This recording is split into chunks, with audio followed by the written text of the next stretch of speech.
এইবাৰ শিৱসাগৰত গৌৰৱ গগৈয়ে বৰ বেয়াকৈ ধুলে বিজেপি চৰকাৰখনক। হয়, আগৰ ভিডিঅ'বিলাকতকৈ কিন্তু এইবাৰ গৌৰৱ গগৈয়ে অলপ বৰ বেছিকৈ ধুলে নেকি যেন অনুভৱ হয়। আপোনালোকে যদি ভিডিঅ'টো চায় তেতিয়া সকলোখিনি গম পাব। আচলতে ডিব্ৰুগড়ৰ লুইনজ্যোতি আৰু আমাৰ যোৰহাটৰ গৌৰৱ গগৈ, এই দুজন যুৱকক লৈ এতিয়া বৰ্তমান বিজেপি চৰকাৰখনে ভয় খাইছে নেকি? হয়তো বৰ্তমান সময়ত যি ধৰণে তেওঁলোকে ছ'চিয়েল মিডিয়াত এতিয়া তোলপাৰ লগাই আছে তেওঁলোকৰ নিৰ্বাচনী প্ৰচাৰৰ যিবিলাক ভিডিঅ', বৰ্তমান সময়ত কিন্তু বিজেপি চৰকাৰখনে ভয় খাইছে নেকি? এনেকুৱা ধৰণৰ বহু প্ৰশ্ন এতিয়া ৰাইজৰ মনত। গতিকে আজি কি ক'লে, আজি ভাষণত গৌৰৱ গগৈয়ে কি ক'লে, আপোনালোকে ভিডিঅ'টো সম্পূৰ্ণকৈ অকণো স্কিপ নকৰাকৈ আপোনালোকে ভিডিঅ'টো চাওক। আপোনালোকৰ মাজলৈ ভিডিঅ'টো লৈ আহিছোঁ, গতিকে ভাল পাব বুলি আশা কৰিলোঁ। আৰু নতুনকৈ যদি কোনোবা চেনেলটোলৈ আহিছে, চেনেলটোত এটা লাইক আৰু চেনেলটো ছাবস্ক্ৰাইব কৰিবলৈ আপোনালোকে নাপাহৰিব। তেতিয়াহ'লে ভিডিঅ'টো আপোনালোকে প্ৰথমৰ পৰা শেষলৈকে ভাল ধৰণে মই নিবিচাৰোঁ যে এই চৰ্চা মাত্ৰ আমি নিৰ্বাচনৰ আগত কৰি লোৱাৰ পিছত পাহৰি গ'লোঁ, কিন্তু আজি যি আমি এটা সম্পৰ্ক সৃষ্টি কৰিব পাৰিলোঁ, সেই সম্পৰ্ক আমি ভৱিষ্যতো আমি পাম সেই আশা কৰিলোঁ। আৰু ভৱিষ্যতো এনেদৰে বিভিন্ন সময়ত মত বিনিময় আমি কৰিম তাৰ কথা মই দিলোঁ। আৰু মই ভাবিছোঁ এয়া হৈছে আমাৰ লোকতন্ত্ৰৰ এটা উদাহৰণ, য'ত আমি সকলোৱে আহি নিজৰ মনৰ কথা ক'ব পাৰোঁ। আজি ইয়াত যে আপোনালোকে নিজৰ কথাবোৰ ক'লে, কাৰোবাৰ মনত কিবা ভয় আছিলে নেকি?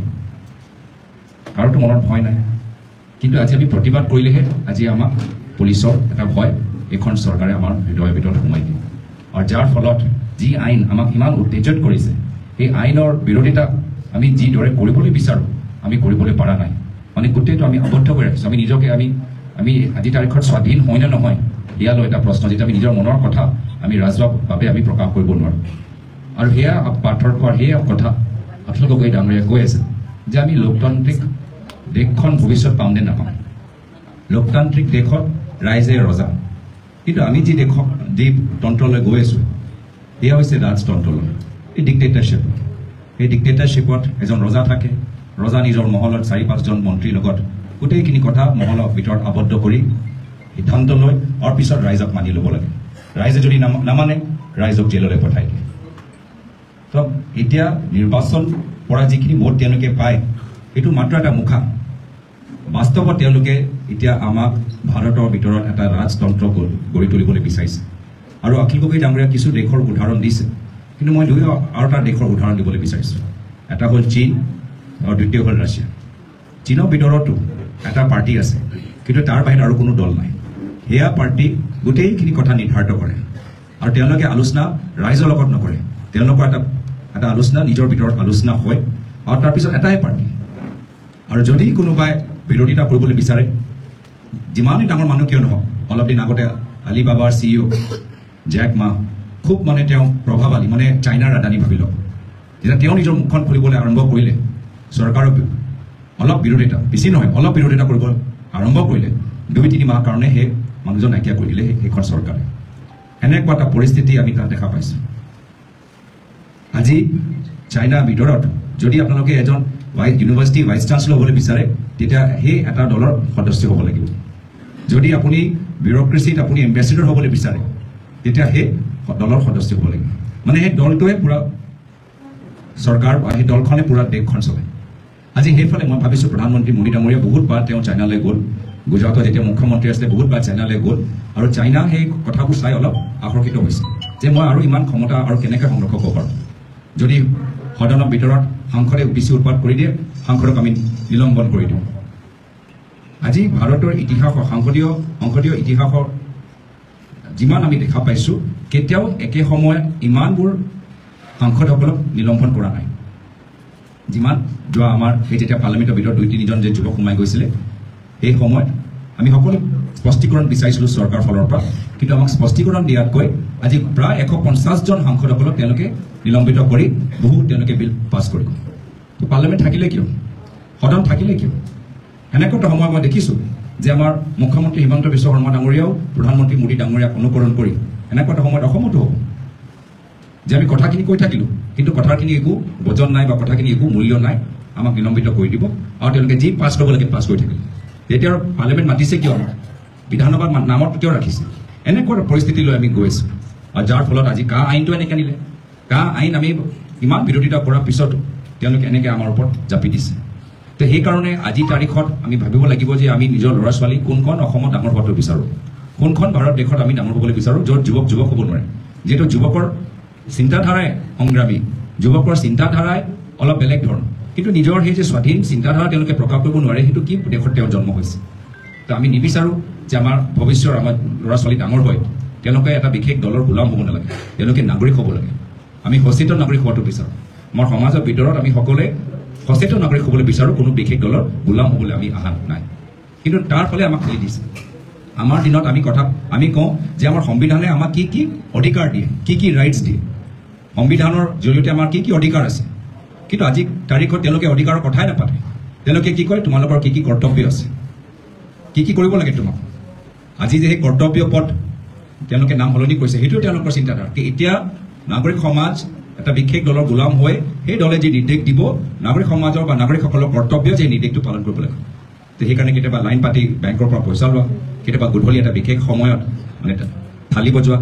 হাত চাপৰি বজোৱা এনে ধৰণৰ এটা মাইণ্ডছেট তেওঁলোকে আমাক লৈ গৈছে আৰু আমি কেতিয়াবা নিজৰ মাজতে আমি কিছু খুব ওলাই আমি যে যি ট্ৰেপত আমি পৰি গৈ আছোঁ আমি গম পোৱা নাই আৰু সেইটো হৈছে তেওঁলোকৰ চিন্তাধাৰা যে আমি নিজৰ মাজতে আমি ব্যস্ত হৈ থাকোঁ আৰু তেওঁলোকে যে আমাক যি জাল আমাৰ ওপৰত দি আছে যেনেকৈ আমি গম পোৱা নাই যি জালত আমাক ফচাই আছে পিছত আমি গম পাম যে আমি সকলোৱে ফচি গ'লোঁ আৰু যিমান আমি নিজকে শক্তিশালী ভাবিছিলোঁ আমি নহয় আৰু সেইকাৰণে এনেকুৱা সময়ত একতা যথেষ্ট গুৰুত্বপূৰ্ণ মই বিৰোধী ঐক্য মঞ্চৰ বিভিন্ন দলৰ নেতাসকলক ধন্যবাদ জ্ঞাপন কৰিছোঁ যে তেওঁলোকে এনেকুৱা সময়ত একগোট হৈছে লগতে আজিৰ তাৰিখত যদি সঁচাকৈ আমি লোকতন্ত্ৰ বিচাৰি বচাব লাগে তেতিয়া লোকতন্ত্ৰ মাত্ৰ ৰাজনৈতিক দলে অকলে বচাব নোৱাৰে ৰাজনৈতিক দলৰ কিছু সীমা আছে আজি যদি সঁচাকৈ আমি লোকতন্ত্ৰ বচাব লাগে ৰাজনৈতিক দলৰ ভূমিকা আছে ছাত্ৰ সমাজৰ ভূমিকা আছে বৈদিক সমাজৰ ভূমিকা আছে সাংবাদিকসকলৰ ভূমিকা আছে শিক্ষকসকলৰ ভূমিকা আছে শ্ৰমিকৰ সন্থাসকলৰ ভূমিকা আছে আৰু ৰাইজৰ নিজৰ এটা ভূমিকা আছে যদি আমি ভাবোঁ মাত্ৰ সংগঠন কৰিলেহে আমি চব পাৰিম আমাক সাংবাদিক জগত নালাগে আমাক শ্ৰমিক সন্থা নালাগে আমাক বিভিন্ন আন্দোলনকাৰী সন্থা নালাগে তেতিয়া সেইটো ক'ৰবাত আমাৰ ভুল হৈছে আজিৰ তাৰিখত আমি সকলোৱে লাগিব সকলোৱে একগোট হ'ব লাগিব নহ'লে তেওঁলোকে যিদৰে ৰাইজে কিবা বেলেগ চিন্তা কৰি আমাৰ পৰা আঁতৰি যায় কিন্তু আমাৰ লগৰহে সামূহিক আমাৰ ভুল হ'ব আৰু সেইকাৰণে আজিৰ তাৰিখত আমাক চবকে সামূহিক এটা দায়িত্ব ল'ব লাগিব লোকতন্ত্ৰ বচাবলৈ মই কোৱা নাই মোক বচাবলৈ মই কোৱা নাই আমাৰ দলটোক বচাবলৈ মই কোৱা নাই বিৰোধী ঐক্য মঞ্চক বচাবলৈ আজি আমি আহিছোঁ অসম হৈ থাকিবনে নাথাকে ভাৰত হৈ থাকিবনে নাথাকে আমি লোকতান্ত্ৰিক দেশ হৈ থাকিমনে নাথাকে এইখন চৰকাৰৰ এইখন দলৰ ক্ষমতা আৰু তেওঁলোকৰ মূৰত সোমাই তেওঁলোকে আৰু আমাক অত্যাচাৰ কৰাৰ ক্ষেত্ৰত আমাক বাধা দিম নে নিদিম আমাৰ চিন্তাটো অলপ আমাক বহল হ'ব লাগিব আৰু সেইকাৰণে মই আমাৰ অখিল গগৈ ডাঙৰীয়াক কিছু পৰামৰ্শ দিলে যে আজি আমি এটা বিশেষ দলৰ হৈ প্ৰচাৰ কৰা নাই আজি এজন বিশেষ ব্যক্তি হৈ আমি প্ৰচাৰ কৰা নাই আজি আমি নিজৰ বাক স্বাধীনতা নিজৰ ল'ৰা ছোৱালী ভৱিষ্যত নিৰাপত্তা নিজৰ আমাৰ কথা কোৱা অধিকাৰ নিজৰ অসম নিজে কল্পনা কৰা যে আমাৰ নৈতিক অধিকাৰ আছে এই অধিকাৰটো ৰক্ষা কৰিবলৈ আমি আহিছোঁ নহ'লে যি শক্তি আমাৰ ওপৰত আহিছে যথেষ্ট শক্তিশালী যথেষ্ট নিজে আইন ভংগ আমাক আইন দেখাই নিজে আইন ভংগ কৰে আইন আমাক দেখায় যে এইখিনি কৰিলে পাব্লিক প্ৰপাৰ্টি আপোনাৰ লোকচান হ'ব আৰু নিজে আকৌ ভুৱা ফৰ্ম বিতৰণ কৰি কৈছে কি এইখিনি ভুৱা ফৰ্ম নহয় এইখিনি অৰুণোদয় ফৰ্ম আজি মুখ্যমন্ত্ৰী মই চেলেঞ্জ কৰিবলৈ বিচাৰিছোঁ কওক যে যিখিনি ভুৱা ফৰ্ম এইকেইটা দিন তেওঁলোকৰ দলৰ কৰ্মীখিনি বিতৰণ কৰি আছে এইখিনি বাস্তৱ অৰুণোদয় ফৰ্ম মই চেলেঞ্জ কৰি কৈছোঁ ক'বলৈ যদি সাহস আছে কি বাস্তৱভাৱে কৈ দিয়ক এই ভুৱা ফৰ্মৰ স্পষ্টীকৰণ দিয়ক নহ'লে ৰাইজক যে আজি মিছা প্ৰলোভন দি আছে মিছা কথা দি আছে একদম মানে 420 কাম নহয় নেকি একদমতো 420 কাম যদি মই নিজৰ দলৰ পেডত আপোনালোকৰ ওচৰত আহি কওঁ যে আপোনাক মোবাইল নম্বৰ দিয়ক আপুনি কিবা পাব আপুনি বিশ্বাস কৰিব নেকি কিন্তু যদি মই নিজৰ দলৰ ফৰ্ম দেখাই কওঁ যে নহয় এইটো চৰকাৰী ফৰ্ম এইটোতো 420 চিটিঙৰ কেছ হ'ব লাগে মোৰ মতেতো কাইলৈকৈ কোনোবা এজন RTI এক্টিভিষ্ট বিজেপি দলৰ ওপৰত 420 এটা কেছ লগাব পাৰে যদি কোনোবা সচেতন মহিলা আছে তেওঁলোকে 420 এটা কেছ লগাব পাৰে তো সেইকাৰণে আজি এনেকুৱা এটা পৰিৱেশত নিৰ্বাচনী আয়োগ কি কৰি আছে আজি উচ্চতম ন্যায়ালয়ে SBI ইলেক্টৰেল বণ্ড ওপৰত এটা ৰায় দিলে তো এই যে এইটো গোটেই আইনটোৱে অসাংবিধানিক আমি সকলোৱে জানো কিন্তু ইয়াত কেন্দ্ৰীয় নিৰ্বাচনী আয়োগে কি কৰি আছে কেন্দ্ৰীয় নিৰ্বাচনী আয়োগ কিয় হৈ আছে কেন্দ্ৰীয় নিৰ্বাচনী আয়োগ কিয় হাৰ পোৱা নাই আজিও আমি বাৰম্বাৰ আমি আমাৰ নিৰ্বাচনী আয়োগক কমপ্লেইন দি আছোঁ যে বিজেপি দলে কেনেদৰে মডেল কোড অফ কণ্ডাক্ট ভংগ কৰি আছে কিমান ওপৰত একশ্যন লৈছে তো নিৰ্বাচন আজি নিৰ্বাচন হৈ আছে না মাত্ৰ এটা খেল চলি আছে মানুহৰ বিশ্বাস আছেনে নাই কি তেওঁলোকৰ ভোটটো মূল্যৱান তো এইখিনি কথা আমি কাৰ লগত পাতিম এইখিনি কথা ৰাইজৰ ওচৰত কোনে লৈ যাব আমি এইখিনি কথা আমি নিজৰ মাজত পাতিছোঁ কিন্তু ৰাইজৰ ভাষাত আমাক বুজাব লাগিব আমাক চেষ্টা কৰিব লাগিব বহুত আৰু আমাৰ বিষয়বোৰ আজি ইয়াত উত্থাপন হৈছে মই প্ৰত্যেক বিষয়টো গুৰুত্বপূৰ্ণ মই ভাবোঁ কিন্তু আটাইতকৈ গুৰুত্বপূৰ্ণ হৈছে যে আমি এটা মাল্টি পাৰ্টি ডেমক্ৰেচি হৈ থাকিম নে নাথাকিম এটা লোকতন্ত্ৰ হৈ থাকিম নে নাথাকিম নে আমি মাত্ৰ আজি এটা বিশেষ বিষয় লৈ আবদ্ধ হৈ থাকোঁ আজি কিছুমান আপোনালোকৰ আৰম্ভণিত কৈছে যে আমাৰ শিৱসাগৰত আমাৰ এটা বুৰঞ্জী আছে শিৱসাগৰলৈ আৰু সেইকাৰণে মই গৌৰৱ অনুভৱ কৰোঁ যে মই যোৰহাট লোকসভা সমষ্টি যি আমাৰ অসমৰ বৈদিক কেন্দ্ৰ যি আমাৰ অসমৰ সাংস্কৃতিক কেন্দ্ৰ যি আমাৰ অসমৰ অৰ্থনৈতিক কেন্দ্ৰ এনেকুৱা এটা সমষ্টিৰ পৰা মই প্ৰাৰ্থিত্ব লাভ কৰিছোঁ মই দলৰ নেতৃত্বক ধন্যবাদ জ্ঞাপন কৰিছোঁ মই যদিও মোৰ আগৰ সমষ্টিৰ ৰাইজৰ মতে সেই যে সমষ্টি দুভাগ হ'ল কাজিৰঙা আৰু নগাঁও এই সমষ্টিৰ ৰাইজৰ প্ৰতি শ্ৰদ্ধা নিবেদন কৰি যি ৰাইজে মোক দুবাৰকৈ নিৰ্বাচন মোক জিকালে মোক তেওঁলোকক কেনেকৈ কওঁ যে মই নিবিচাৰোঁ আপোনালোকৰ প্ৰাৰ্থী হ'বলৈ তেওঁলোকে যদি মোক বিচাৰে তেতিয়া ৰাইজৰ দাবী আমাক কেন্দ্ৰীয় নেতৃত্বক জনাব লাগিব তো আমি ৰাইজৰ প্ৰতি আমি অন্যায় বা অপমান সময়মতে আমি জাপ মাৰিব নোৱাৰোঁ তো আমি ৰাইজৰ যে আশা আকাংক্ষা আছিলে আমি কেন্দ্ৰীয় নেতৃত্বক আমি জনালোঁ আৰু কেন্দ্ৰীয় নেতৃত্ব কিবা এটা কাৰণত ভাবিলে কি নহয় এই তিনিটা সমষ্টিৰ পৰা যোৰহাট ভিতৰত গৌৰৱ গগৈ গ'লে চাৰিওফালৰ পৰা বিভিন্ন ক্ষেত্ৰৰ পৰা আমাৰ অসমৰ কাৰণে ভাল হ'ব আৰু সেইকাৰণে এই নিৰ্বাচন মই ভাবোঁ এইটো মোৰ ব্যক্তিগত নিৰ্বাচন নহয় এই নিৰ্বাচন হৈছে আমাৰ যোৰহাট লোকসভা সমষ্টিৰ স্বাভিমানৰ নিৰ্বাচন এই নিৰ্বাচন জৰিয়তে আমি উজনি অসমৰ কণ্ঠটো আৰু শক্তিশালী হোৱাটো বিচাৰোঁ নিবিচাৰোঁ তাৰ বাবে এই নিৰ্বাচন হৈছে আমি ভৱিষ্যত উজনি অসমৰ ৰাজনৈতিক ক্ষমতা আৰু বৃদ্ধি হোৱাটো বিচাৰোঁ নে নিবিচাৰোঁ ইয়ালৈ এটা নিৰ্বাচন এই নিৰ্বাচন হৈছে যে আমাৰ ইয়াত যে বিভিন্ন জনগোষ্ঠী জনজাতি বসবাস কৰে তেওঁলোকৰ সমস্যাবোৰ এটা উপযুক্ত মঞ্চ পাওক আৰু এটা উপযুক্ত সমাধান পাওক এই আমি বিচাৰোঁ নে নিবিচাৰোঁ এই নিৰ্বাচন হৈছে যে আমি অসম হৈ থাকিব নাথাকে তো সেইকাৰণে ইয়াত আমাৰ সামূহিক দায়িত্ব ইয়াত কোনো এটা বিশেষ ব্যক্তিৰ দায়িত্ব নহয় ইয়াত কোনো এটা বিশেষ দলৰ দায়িত্ব নহয় এইটো আজি নিৰ্বাচনটো সাধাৰণ নিৰ্বাচন হৈ থকা নাই এইটো এটা বিশেষ নিৰ্বাচন হিচাপে আপোনালোকে গ্ৰহণ কৰক আৰু নিশ্চয় আজি তাৰিখত যদিও মই কৈছোঁ সামূহিক দায়িত্ব কিন্তু নিৰ্বাচনৰ সম্পৰ্কে আমাৰ দল হিচাপে আমাৰ দায়িত্ব বেছি থাকে দল হিচাপে অনন্য দল সংগঠনতকৈ তুলনাত আমাৰ দায়িত্ব বেছি থাকে আৰু নিশ্চয় এই কম সময়ৰ ভিতৰত নিজৰ দায়িত্ব পালন কৰাৰ ক্ষেত্ৰত কিছু আমি সফলতা লাভ কৰিছোঁ ক'ৰবাত আমি যিমান কৰিব লাগে আমি কৰা নাই কিন্তু আমি মানি লৈছোঁ আমি কেতিয়াও কোৱা নাই যে আমি একদম পাৰফেক্ট চলাই আছোঁ ক'ত অভাৱ আছে আমিও গম পাইছোঁ কিন্তু আজি আমি এই নিৰ্বাচনত আগৰ পূৰ্ব নিৰ্বাচন দৰে আমি নিৰ্বাচন প্ৰচাৰ চলাবলৈ আমি 6 মাহ পোৱা নাই আমি 3 মাহ পোৱা নাই ইয়াৰ পূৰ্বে যিমানবোৰ নিৰ্বাচন হৈছিল লোকসভা বা বিধানসভা 3 মাহ 6 মাহ 1 বছৰ আগৰ পৰাই তৈয়াৰী চলি আছে এই গোটেই নিৰ্বাচনটো যেতিয়া মোৰ প্ৰাৰ্থিত্ব প্ৰদান কৰিছে যোৰহাটৰ ভিতৰত তেতিয়াহে আমি নিৰ্বাচনী প্ৰচাৰত নামিছোঁ এই তাৰ তাৰিখটো প্ৰায় 22 যোৱা মাহৰ 22 তাৰিখ মাত্ৰ আমি 25 দিনত আমি এই পৰিৱেশটো বনাইছোঁ মাত্ৰ 25 দিনৰ ভিতৰত আমি এটা নতুন সমষ্টি পুনৰ্নিৰ্ধাৰণৰ পিছত য'ত মাজুলী সোমাই গৈছে য'ত দেৰগাঁও এটা সোমাই গৈছে য'ত বিধানসভা সমষ্টিৰ মাজতো যথেষ্ট ভংগল হৈ গ'ল আগৰ আমগুৰি শিৱসাগৰত সোমাই গ'ল আধা আমগুৰি নাজিৰাত সোমাই গ'ল নতুন নক্সা য'ত আমাৰে দল সংগঠনবোৰ নিজকে ৰিঅৰ্গেনাইজ কৰিবলৈ সময় পোৱা নাই এটা নতুন পৰিৱেশত এটা কম সময়ৰ ভিতৰত মই ভাবিছোঁ যদি সেই ফালৰ পৰা যদি আমি চাওঁ আজি আপোনালোকে যে কৈ আছে যে যথেষ্ট জন সমৰ্থন আছে আমি খুব ভাল কৰিছোঁ যদি এনেকুৱা কম সময়ৰ ভিতৰত এজন মুখ্যমন্ত্ৰী আৰু এজন প্ৰাক্তন মুখ্যমন্ত্ৰী আৰু গোটেই কেবিনেট ইমান ধৰিবলগীয়া হৈছে তেতিয়া আমি নিশ্চয় আমি যথেষ্ট আমি আগবাঢ়ি গৈছোঁ কিন্তু হয় আমাক আৰু মানে তাৰ এটা সৰু উদাহৰণ দিছোঁ মই যোৱাকালি মাজুলী এটা চুকত গৈছোঁ যি চুকত মানে দেৰগাঁও পৰা ফেৰি লৈ সৰু নাওলৈ আমি যাবলগীয়া তাত গৈ দেখিছোঁ যে তেওঁলোকৰ মানুহবোৰ কৈছে দাদা আপুনি ইয়াত আহিছেতো আপোনাৰ ইয়াত অহাটো এতিয়া তেওঁ বিজেপি গম পাই গ'ল এতিয়া 3 দিনৰ পিছত এতিয়া প্ৰাক্তন মুখ্যমন্ত্ৰী সৰ্বানন্দ সোণোৱাল ডাঙৰীয়া তাত আহিব মানে তেওঁ নিজৰ প্ৰচাৰ দিবলৈ ইয়াত আহিছে এতিয়া মুখ্যমন্ত্ৰী ঘূৰি আছে এতিয়া প্ৰাক্তন মুখ্যমন্ত্ৰীও আহি গৈছে মানে মুখ্যমন্ত্ৰী অকলে পৰা নাই প্ৰাক্তন মুখ্যমন্ত্ৰীকো এতিয়া যোৰহাটলৈ আহিবলৈ হৈছে তো এনেকুৱা এটা পৰিৱেশ আমি সকলোৱে মিলিজুলি আমি সৃষ্টি কৰিলোঁ আৰু এই পৰিৱেশটো অনাগত দিনত এই গতিটো আৰু গতিশীল হ'ব লাগে আমি যিমান আমাৰ কামখিনি আগবাঢ়ি গৈছোঁ আমি আৰু প্ৰগতিশীল হ'ব লাগে তো এই ক্ষেত্ৰত মই ভাবিছোঁ যদিও আজি ইয়াত এই মত বিনিময় আয়োজন কৰাৰ ক্ষেত্ৰত যথেষ্ট আমাৰ পলম হৈছে কিন্তু পলমকে যদি আপুনি 30 দিনৰ ভিতৰত দেখে তো 30 দিনৰ ভিতৰত আজি 20 দিনে হৈছে তো 30 দিনৰ পিছত আমি মত বিনিময় এনেধৰণৰ মত বিনিময় কৰিছোঁ তো যিয়ে নহওক আৰু কৰিবলগীয়া আছে আমি নিজৰ ফালৰ পৰা যি চেষ্টা কৰিব লাগে আমি চেষ্টাখিনি কৰিম আমি সকলোৱে পৰামৰ্শ লৈ আছোঁ কিছুমান বিষয় আজি মই নক'লে পিছত গৈ আপুনি সুধিব যে আমাৰ পৰা ইমান বিষয়বোৰ আমাৰ পৰা শুনিলে দাঙি ধৰিলে কোনো এটা বিষয়ৰ ওপৰত বিশেষ বিষয়ৰ ওপৰত আপোনালোকে উত্তৰ নিদিলে আমাৰ প্ৰত্যেক বিষয়টো যথেষ্ট আমাৰ স্থিতি স্পষ্ট কা আইন আমি বিৰোধিতা কৰিছোঁ কা আইন নিজে ৰাহুল গান্ধী ডাঙৰীয়া যোৰহাটত আহি নিজে কৈছে যে কা আমি বাতিল কৰিম সেই স্থিতিটো আজিও অটল আছে যদিও সাংবাদিকসকলে সোধে যে আপোনাৰ 2024 চনৰ নিৰ্বাচনী ইস্তিহাৰত এই কথাখিনি প্ৰকাশ নহয় ৰাহুল গান্ধী ডাঙৰীয়া যেতিয়া আহি কৈ গৈছে আমি কা আমি নামানো আমি গামোচা পিন্ধি সেই যোৰহাটৰ ফিল্ডত আমি প্ৰকাশ কৰিছোঁ মই নিজে নিজৰ কংগ্ৰেছ ৱৰ্কিং কমিটি মেম্বাৰ হিচাপে ইলেকশ্যন মেনিফেষ্টৰ আমাৰ মেম্বাৰ হিচাপে যেতিয়া মই কৈছোঁ যে কা আমি বাতিল কৰিম সেই স্থিতিটো আমাৰ তাত আমাৰ স্পষ্ট আছে 6 জনগোষ্ঠী 6 আমাৰ জনজাতিকৰণৰ ক্ষেত্ৰতো মই সদায় পক্ষত আছোঁ ইয়াত আপোনালোকৰ দেখিছে যে কিছু মাহ আগতে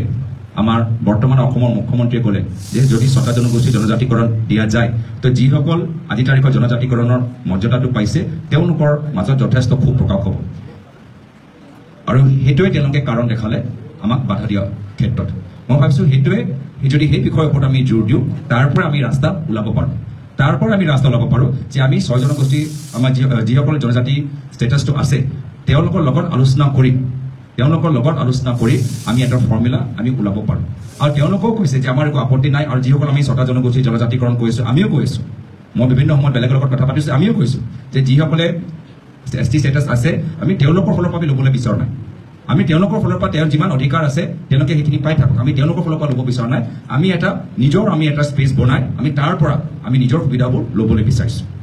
হয়নে নহয় এইটোৱে আমাৰ আৰু এটা কথা আমি কৈছোঁ যে আমি সকলোৱে এক হৈ থাকিম আমি নিজৰ মাজত ভাগ হ'বলৈ নিদিওঁ আমি সকলোৱে ইয়াত এক হৈ থাকিম আমি নিজৰ সংগঠন দিল্লীত গৈ যন্ত্ৰ মন্ত্ৰত আমি ধৰ্ণা দি থাকিম কিন্তু এনেকুৱা দাবীত আমি এক হৈ আছোঁ আৰু এই ক্ষেত্ৰত মই ভাবোঁ আজি তাৰিখত যে আমাৰ ফালৰ পৰা যি আমি এটা পদক্ষেপ লৈছোঁ যে 50% কেপ যে ৰিজাৰ্ভেশ্যনৰ ওপৰত আছে আজি সেইটোৱে আমাক বাধা দি আছে আমি কৈছোঁ যে 50% কেপ যে ৰিজাৰ্ভেশ্যনৰ ওপৰত আছে আৰক্ষণৰ ওপৰত যে আছে আমাৰ চৰকাৰ আহিলে এইটো আমি উঠাই দিম এইটোতো আমাৰ নিৰ্বাচনী ইস্তিহাৰত আছে আৰু সেইটোৱেতো ফৰ্মুলা আজি আপোনালোকে কৈছে যে আমি কেনেকৈ নিজৰ OBC কোটাৰ পৰা আমাৰ যি কোটা আছে তাৰ পৰা আমি নিজৰ ST আমি বেনিফিট ওলাব পাৰোঁ আৰু তাৰ বাবে মই ভাবোঁ এইবাৰ যে আমাৰ নিৰ্বাচনী ইস্তিহাৰত আৰু এইটো বিশেষকৈ ৰাহুল গান্ধী ডাঙৰীয়া মই ক'ব লাগিব তেখেতৰ মানে সিদ্ধান্ত তেওঁলোকে নিজে পৰিকল্পনা কৰিলে যে 50% এই যে সীমা আমাৰ ওপৰত সুপ্ৰিম কোৰ্টে বান্ধি ৰাখিছে এই 50% কেপটো আমি উঠাব লাগে এইটো আমাৰ এটা নিৰ্বাচনী ইস্তিহাৰত আমাৰ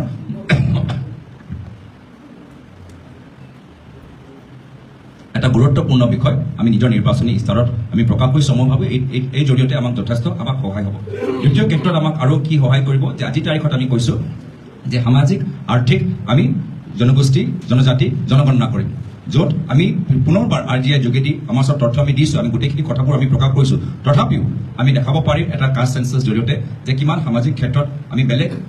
সমাজৰ বৰ্গৰ তুলনাত আমি কিমান পিছ পৰি আছোঁ আৰ্থিকভাৱে হওক সামাজিকভাৱে হওক কিন্তু আমাৰ কিমান এটা বুৰঞ্জী আছে আমাৰ ইতিহাস আছে আমাৰ কিমান আমাৰ পৰম্পৰা আছে আৰু সেই পৰম্পৰালৈ আমি ST যে আমাৰ ডিমাণ্ড সেইটো এটা স্বাভাৱিক ডিমাণ্ড সেইটো এটা আইনী ডিমাণ্ড আৰু সেইটো আমাক পাব লাগে আৰু সেই পক্ষত মই আগতেও আছোঁ এতিয়াও আছোঁ ভৱিষ্যতো থাকিম আমাৰ বিভিন্ন আমাৰ চাহ জনগোষ্ঠীৰ কথাও ক'বলৈ বিচাৰোঁ বিভিন্ন আদিবাসী সমাজ আমাৰ দিনত নিজৰ কাষ্ট চাৰ্টিফিকেটত তেওঁলোকে মুণ্ডা উৰাও তেওঁলোকে টেলি লিখিব পাৰিছিল আজি তাৰিখত সেই কাষ্ট চাৰ্টিফিকেটটো নাই পোৱা তেওঁলোকে আদিবাসী হিচাপে নিজৰ কথাবোৰ ক'ব পোৱা নাই আৰু আদিবাসীয়ে কৈ আছে যে আমি ঝাৰখণ্ডত থাকিলে ST হৈ গ'লো ইয়াত আমাক ব্ৰিটিছে লৈ আহিলে এতিয়া আমি ইয়াত ST নহয় এইটো কি কথা হ'ল তো তেওঁলোকৰ কথাবোৰ তাত এটা যুক্তি আছে আৰু মই সদায় যুক্তিপূৰ্ণ কথাত মই সমৰ্থন জনাওঁ মই যদি ৰাজনীতিত আহিছোঁ মই নিজৰ বাগান নিজৰ চেনেল বা নিজৰ কিবা এটা ঠিকা ল'বলৈ অহা নাই মই 15 বছৰ মোৰ পিতৃ মুখ্যমন্ত্ৰী আছিলে চব ক'ব পাৰিলোহেঁতেন কি আপোনালোকৰ ফাইল মোৰ ওচৰত আহক কিবা লাগিলে মোৰ ওচৰত আহক কিবা কৰিব লাগে মেনেজ কৰিব লাগে মোৰ ওচৰত আহক মই 15 বছৰ এইবোৰ চব কাম কৰিব পাৰিলোহেঁতেন কিন্তু এইটো আমাৰ ঘৰৰ আদৰ্শ নহয় এয়া মোৰ পিতৃৰ আদৰ্শ নহয় এয়া মোৰ মাতৃৰ আদৰ্শ নহয় আৰু ক'ৰবাত মই ভাবোঁ সেইটো আমাৰ অসমীয়া পৰম্পৰাও নহয় আমি ৰাইজৰ এজন হ'ব অসমীয়া ৰাইজে বলিষ্ঠ নেতৃত্ব বিচাৰে কিন্তু এটা দায়িত্ব থকা নেতৃত্ব বিচাৰে আৰু সেয়া অসমীয়া ৰাইজক আমি সন্মান কৰি আমি নিজকে আমি ব্যৱহাৰ কৰিবলৈ বিচাৰিছোঁ কা আৰু ST ষ্টেটাছৰ ওপৰত ক'লোৱে আজি আপোনালোকৰ ইয়াৰ ওপৰতো মই একমত যে আমি দুখীয়া মানুহক সহায় কৰাটো আমাৰ দায়িত্ব এখন চৰকাৰ দুখীয়া মানুহৰ চৰকাৰ ধনী মানুহৰ চৰকাৰ নহয় কিন্তু আমি যদি খালি দুখীয়া মানুহক পইচা দিওঁ কিন্তু এই পইচাটো কেনেকৈ তেওঁলোকে ভালকৈ সৎভাৱে ব্যৱহাৰ কৰিব লাগে তাৰ ওপৰত আমি প্ৰশিক্ষণ নিদিওঁ তেতিয়া সেই পইচাটো ব্যৰ্থ হ'ব মই আপোনাক কম্পিউটাৰ দিলোঁ কিন্তু কম্পিউটাৰ টাইপিং কেনেকৈ কৰিব লাগে যদি সেইটো নিশিকাওঁ তো কম্পিউটাৰলৈ কি কৰিব কম্পিউটাৰটো বেয়া হৈ যাব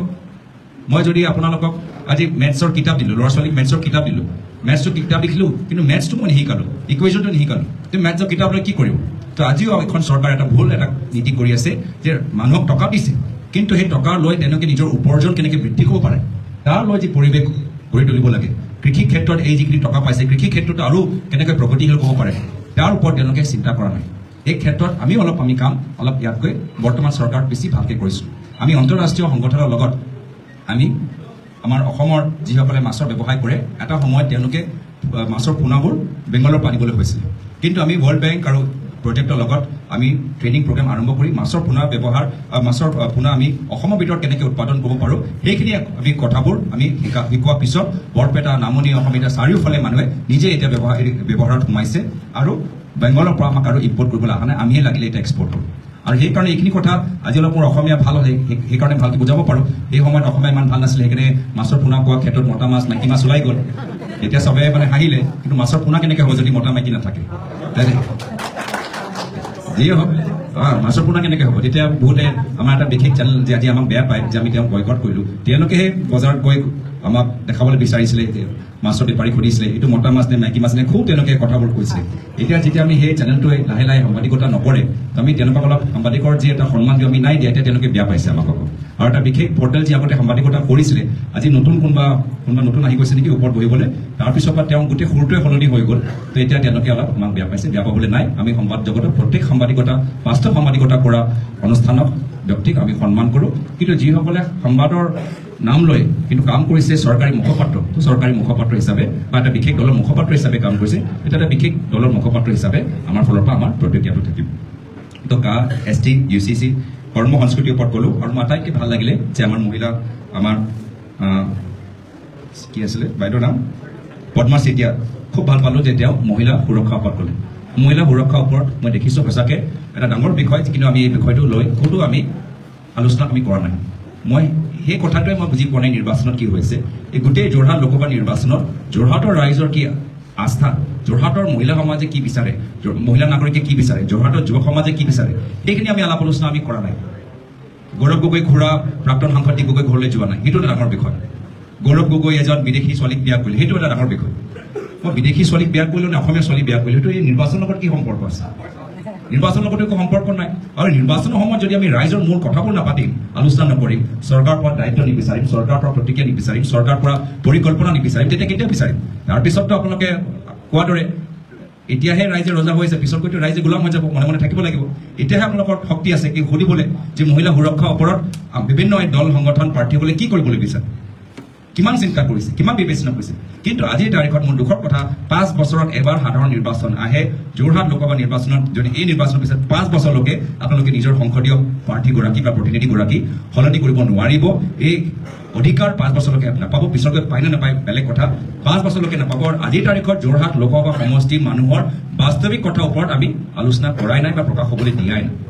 শিৱসাগৰ লৈ আমাৰ কি পৰিকল্পনা আছে যোৰহাট লৈ আমাৰ কি পৰিকল্পনা আছে মাজুলী নগৰ উন্নয়ন লৈ আমাৰ কি পৰিকল্পনা আছে মহিলা সুৰক্ষা আজি ইউনিভাৰ্চিটিৰ ভিতৰতো আজি মই ছাত্ৰীসকলৰ লগত আলোচনা কৰিছোঁ তেওঁলোকে নিজকে সুৰক্ষিত নাভাবে ৰাতি তেওঁলোকৰ লাইব্ৰেৰী যেতিয়া 9টা বজাত লাইব্ৰেৰীটো বন্ধ হৈ যায় তেওঁলোকে নিজৰ হষ্টেলত যাওঁতে অলপ ভয় অনুভৱ কৰে এজন মহিলা সাংবাদিকে যেতিয়া ৰাতি গোটেই নিউজ কৰাৰ পিছত যেতিয়া ঘৰলৈ যাবলৈ চেষ্টা কৰে তেতিয়া তেওঁলোক ভয় অনুভৱ কৰে আজি গাঁৱৰ ভিতৰত মদৰ দোকান খোলাৰ পিছত আমাৰ পুৰুষসকলে আৰু বেছি মদ খাই এতিয়া মহিলাৰ ওপৰত অত্যাচাৰ কৰিবলৈ আৰম্ভ কৰিছে তাৰ বিষয়ে আমি কোনো মাত মাতা নাই এতিয়া এই মহিলাসকলৰ আজি কি তেওঁলোকৰ আজি স্থিতি বা তেওঁলোকৰ কোনো খবৰ লোৱা নাই যে চাৰিওফালে যে মদৰ দোকান খুলি দিছে এতিয়া সেই নিবনুৱা এজন পুৰুষ ঘৰত গৈ যি ধৰণৰ মাৰপিট যি ধৰণৰ অত্যাচাৰ কৰিছে মই যদি কাইলৈকৈ কোনোবা তথ্য দিয়ে কি গাঁৱৰ ভিতৰত এতিয়া ডিভোৰ্চ আৰম্ভ হৈ গৈছে বা এজন মহিলা নিজৰ ঘৰখন এৰি গুচি গৈছে মই তাত তাৰ বিপক্ষে ক'বলৈ কোনো ওচৰ নাথাকিম এনেকুৱা এটা পৰিস্থিতি হৈছে আজি আমাৰ গুৱাহাটী মহানগৰৰ ভিতৰত আজি কিমান চুৰ ডকাইত ওলাইছে আমাৰ জ্যেষ্ঠসকল অকলে থাকিবই নোৱাৰে ঘৰৰ ভিতৰত সোমাই কোনোবা তেওঁলোকৰ চুৰ ডকাইত সোমাই তেওঁলোকক মাৰি পিটি গোটেই পইচাবোৰ লৈ গৈছে তো এনেকুৱা এটা চিণ্ডিকেট ক্ৰাইমৰ এতিয়া অসম হৈ গৈছে আৰু সেইকাৰণে আজি এইখিনি কথা মই ভাবোঁ যথেষ্ট জৰুৰী আৰক্ষীসকলৰ ভূমিকা প্ৰশাসনসকলৰ নিৰপেক্ষ ভূমিকা এইখিনিয়ে কথা মই ভাবোঁ আজি এটা আধুনিক লোকতন্ত্ৰৰ ভিতৰত চৰ্চা হ'ব লাগে কিন্তু আজি আমি সেই পৰিৱেশটো পোৱা নাই আমি ভুৱা ফৰ্ম বিতৰণ কৰি আছোঁ আমি এজন প্ৰাৰ্থী ভালকৈ অসমীয়া ক'ব পাৰে নে নোৱাৰে তালৈ আমি ব্যস্ত হৈ আছোঁ আজি ক'ত আমি পইচা পেলাই আছোঁ তালৈ ব্যস্ত হৈ আছোঁ আমি লোকতন্ত্ৰ হ'ব পাৰোঁ কিন্তু আৰু আধুনিক লোকতন্ত্ৰ হোৱাটো আমাৰ চেষ্টা হ'ব লাগে আৰু যাৰ ফলত আমাক এটা সচেতন সমাজ লাগে য'ত আমাৰ দল সংগঠনৰ এটা গুৰুত্বপূৰ্ণ ভূমিকা থাকে য'ত আমাৰ সচেতন নাগৰিকসকলৰ এটা গুৰুত্বপূৰ্ণ ভূমিকা থাকে মই সেইখিনিয়ে আজি কথা আপোনালোকৰ মাজত ক'বলৈ আহিছিলোঁ অনাগত দিনত সকলৰ সহায় সহযোগৰ মই পাম সেয়া আশা কৰিছোঁ য'ত আমাৰ ক'ৰবাত অভাৱ হৈছে নিশ্চয় আমি অভাৱবোৰ পূৰণ কৰিবলৈ চেষ্টা কৰিম কিন্তু হয় আজি আমি কথাৰে নহয় কৰ্মৰ যোগেদি আমি নিজৰ আদৰ্শবোৰ বা নিজৰ আমি যি কৰিবলৈ বিচাৰোঁ আমি কৰ্মৰ যোগেদি প্ৰমাণ দিব লাগিব আৰু ময়ো মোৰ ফালৰ পৰা একে চেষ্টা আছিলে যে যোৱা 10 বছৰৰ ভিতৰত কলিয়াবৰ লোকসভা সমষ্টি সাংসদ হিচাপে মোৰ কৰ্ম মোৰ পৰিচয় হ'ব লাগে সদনৰ ভিতৰত মোৰ কৰ্ম মোৰ পৰিচয় হ'ব লাগে সমষ্টিৰ ভিতৰত মোৰ কৰ্ম মোৰ পৰিচয় হ'ব লাগে এটা নতুন সমষ্টিত আজি ইয়াত আহিছোঁ প্ৰথমবাৰ বাবে বহু টকা দি চিনাকি হৈছোঁ মোৰ কৰ্মই ভৱিষ্যত মোৰ পৰিচয় হ'ব লাগে আৰু যদি মোৰ কৰ্ম আপোনালোকে ভাল পাইছে মোক আশীৰ্বাদ কৰক আৰু যদি মোৰ কৰ্ম আপোনালোকক সন্তুষ্ট কৰিব পৰা নাই তো মোক সুপৰামৰ্শ দিয়ক এইখিনি কথা মই ক'লোঁ আৰু আজি এই সুন্দৰ মত বিনিময় অনুষ্ঠান আয়োজন কৰাৰ ক্ষেত্ৰত আমাৰ জিলা কংগ্ৰেছে যি উদ্যোগ ল'লে মই তাৰ বাবে মই তেওঁলোককো ধন্যবাদ জ্ঞাপন কৰিছোঁ আৰু জিলা কংগ্ৰেছৰ কৰ্মীখিনিক মই কৈছোঁ যে আজি বিভিন্ন কথা আমি শুনিলোঁ কিন্তু এইখিনি কথা এটা লোকতান্ত্ৰিক প্ৰক্ৰিয়াৰ ভিতৰত আমি আটাইতকৈ ডাঙৰ দল আমি আটাইতকৈ ডাঙৰ সংগঠন আমাক শুনা আমাৰ ধৈৰ্য লাগে শুনা আমাৰ শক্তি লাগে আৰু শুনা আমাৰ এনেকুৱা বহুত মই মঞ্চ দেখিছিলোঁ য'ত আমাৰ প্ৰাক্তন মুখ্যমন্ত্ৰী প্ৰয়াত তৰুণ গগৈদেৱৰ সকলোৱে তেওঁৰ সন্মুখত আহি তেওঁ নিজে এটা মঞ্চ দিছিলে য'ত সকলোৱে তেওঁক আহি তেওঁক আক্ৰমণ কৰিছিলে ৰাজনৈতিকভাৱে তেওঁক সমালোচনা কৰিছিল কিন্তু সেই আক্ৰমণটো আক্ৰমণ হিচাপে ল'ব নালাগে সেয়া মানুহৰ যে আমাৰ কৰ্মটো আৰু ভাল হোৱাটো বিচাৰে সেই হিচাপে মানুহৰ যে বেদনা যে আমি আৰু উন্নত দৰে আমি কাম কৰিব লাগে কিন্তু আমি কিবা কাৰণত তেওঁক আমি সন্তুষ্ট কৰিব পৰা নাই আমালোকৰ প্ৰতি যে ৰাইজৰ আশা আছে বা বিভিন্ন দল সংগঠন আমাৰ পৰা আশা কৰে সেই আশা বিনিময়ত নিজৰ এটা দায়িত্ব হিচাপে আমাক ল'ব লাগে তো কাৰো কোনোবা মনত আপোচ থাকিব নালাগে এই ক্ষেত্ৰত আমি সকলোৱে যে লোকতন্ত্ৰ বিচাৰিব লাগে বিজেপি আজি তেওঁলোকৰ অগণতান্ত্ৰিক অসাংবিধানিক দুখীয়া বিৰোধী নীতিৰ বাবে পৰাজিত কৰিব লাগে আৰু এই ক্ষেত্ৰত মই ভাবিছোঁ আজি ইয়াতে নিজৰ চমু ব্যাখ্যা সামৰিছোঁ ধন্যবাদ